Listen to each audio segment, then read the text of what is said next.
नमस्कार. जय महाराष्ट्र. दरम्यान नवनीत राणे यांना भाजपकडून अमरावतीतून उमेदवारी जाहीर करण्यात आली आहे.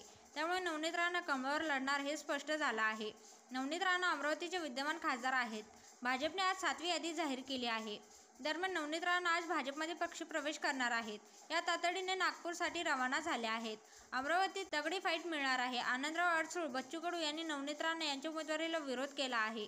ही राजकीय आत्महत्या असल्याचे आनंदराव अडसूळ म्हणाले आहेत.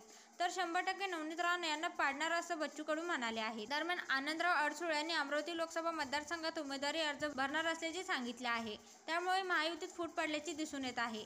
काहीही करा पण नवनीत राणे यांना तिकीट देऊ नका अशी विनंती भाजप नेते आणि महाराष्ट्राचे उपमुख्यमंत्री देवेंद्र फडणवीस यांना केली होती. मात्र आता नाराजी स्वीकारत भाजपने नवनीत राणे यांना उमेदवारी दिली आहे.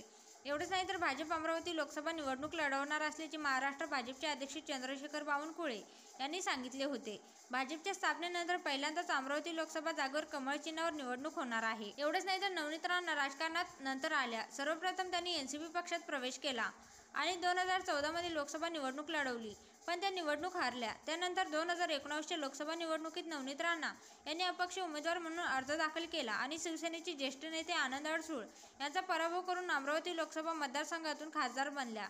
यावेळी राष्ट्रवादी काँग्रेसने त्यांना पाठिंबा दिला होता.